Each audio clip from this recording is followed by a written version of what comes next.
നെഞ്ചോരം promo. Ammu, എന്നിൽ നിന്നും ഒരു മോചനം നിനക്ക് ഈ ജന്മം സാധ്യമല്ല. അതിന് നീ ശ്രമിക്കുകയും വേണ്ട. ഇന്നല്ലെങ്കിൽ നാളെ നിനക്ക് ചുറ്റുമുള്ള എല്ലാ സുരക്ഷിത വലയങ്ങളും പൊട്ടിച്ചെറിഞ്ഞുകൊണ്ട് ഞാൻ നിന്നരികിലെത്തും. ആ നിമിഷം മുതൽ മരണം വരെ നീ എന്നോട് എൻ്റെ നെഞ്ചോരം ചേർന്ന് നിൽക്കും. ഓർത്തോ, ആ നാളിനി അത്ര വിദൂരമല്ല. വരും ഞാൻ നിന്നരികിലേക്ക്. വർദ്ധിച്ച ക്രോധത്താൽ നിറഞ്ഞ കാപ്പിക്കണ്ണുകളുമായി അവൻ അവളുടെ മുടിക്കുത്തിൽ പിടിച്ചുകൊണ്ട് അത്രയും പറഞ്ഞുകൊണ്ട് കാറ്റുപോലെ നടന്നു നീങ്ങി. അവൻ പോകുന്നത് നിറകണ്ണുകളാൽ നോക്കി നിന്ന അവൾ പെടുന്നനെ ബോധം മറഞ്ഞുകൊണ്ട് നിലത്തേക്ക് വീഴുന്നതോടൊപ്പം അവളുടെ തല അടുത്തു കണ്ട കല്ലിൽ ശക്തിയായി അടിച്ചു. അമ്മേ! പെടുന്നനെ ഉറക്കിൽ നിന്നും അവൾ ഞെട്ടിക്കൊണ്ട് എഴുന്നേറ്റു. പേടിയും പരിഭ്രമവും കാരണം അവൾ ആകെ വിറച്ചിരുന്നു.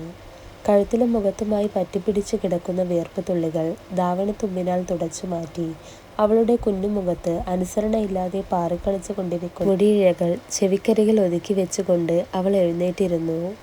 മോളെ കുഞ്ഞി, വാതിൽ തുറക്ക്. എന്താ പറ്റിയേ?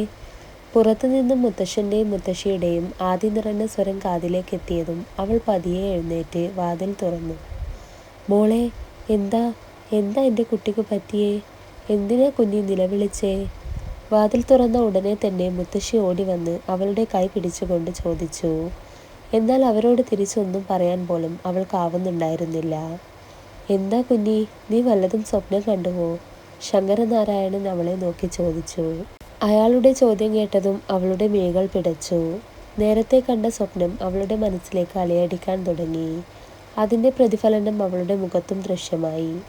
പകയും ദേഷ്യവും നിറഞ്ഞ അവൻ്റെ മിഴികൾ ഒരിക്കൽ കൂടി ഓർമ്മ വന്നതും അവൾ മിഴികൾ ഇറുക്കെ അടച്ചു. അവളുടെ മുഖം കണ്ട ശങ്കരനാരായണന് അവൾ എന്തോ ദുസ്വപ്നം കണ്ടതാണെന്ന് മനസ്സിലായി. ലക്ഷ്മി, നീ ഇങ്ങനെ ആദി കൂട്ടണ്ട. കുഞ്ഞി എന്തോ ദുസ്വപ്നം കണ്ടതാ. മോള് നാമം ജപിച്ച് കിടന്നോളൂട്ടോ. ബാക്കിയൊക്കെ നാളെ സംസാരിക്കാം. അവളുടെ നെറുകയിൽ തലോടിക്കൊണ്ട് അയാൾ പതിയെ പുറത്തേക്കിറങ്ങി. പിറകെ അവളുടെ നെറ്റിയിൽ ചുംബിച്ചുകൊണ്ട് ലക്ഷ്മിയും ഇറങ്ങി. ഒരു നിമിഷം അവർ പോകുന്നത് നോക്കി നിന്ന അവൾ വാതിലടച്ചു.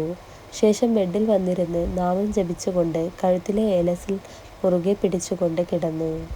എന്നാൽ ഒരു രക്ഷയ്ക്കും തടുക്കാനാവാത്ത വിധം അവൻ്റെ നെഞ്ചോരം അവൾ വന്നു ചേരുമെന്ന് ആ നിമിഷം പോലും അവൾ അറിഞ്ഞിരുന്നില്ല. ഇതേ സമയം മറ്റൊരിടത്ത് അവളുടെ പുഞ്ചിരി തൂക്കി നിൽക്കുന്ന ചിത്രത്തിന് മുന്നിൽ അവൻ വന്നു നിന്നു. ആ ഇരുട്ടിൻ്റെ മറവിലും ആ ചിത്രത്തിൽ നോക്കി നിൽക്കുന്ന അവൻ്റെ കാപ്പിക്കണ്ണുകൾ പകയോടെ തിളങ്ങി. അവന്തിക, ഇനിയുള്ള ഓരോ നിമിഷവും നീ എന്നിൽ വന്നു ചേരാനുള്ള കാത്തിരിപ്പിലാണ് ഞാൻ. വർഷങ്ങളായി എന്നിൽ കുടികൊള്ളുന്ന പക നിന്നിലേക്ക് ഞാൻ ഒഴുക്കി വിടുമ്പോൾ നീ അലറിക്കരയുന്നത് എനിക്ക് കാണണം. എൻ്റെ കൂടെയുള്ള ഓരോ നിമിഷവും ഈ ഭൂമിയിൽ എന്തിന് ജനിച്ചു എന്നോർത്ത് നീ പശ്ചാത്തപിക്കണം. അത്രയ്ക്കും വെറുപ്പാ എനിക്ക് നിന്നോടും നിന്റെ കുടുംബത്തോടും. ആ ചിത്രത്തെ നോക്കി മുഷ്ടി ചുരുട്ടിക്കൊണ്ട് അവൻ പറഞ്ഞു നിർത്തി. ശേഷം ഒന്നുകൂടെ ആ ചിത്രത്തിൽ നോക്കിക്കൊണ്ട് അവൻ തിരിഞ്ഞു നടന്നു.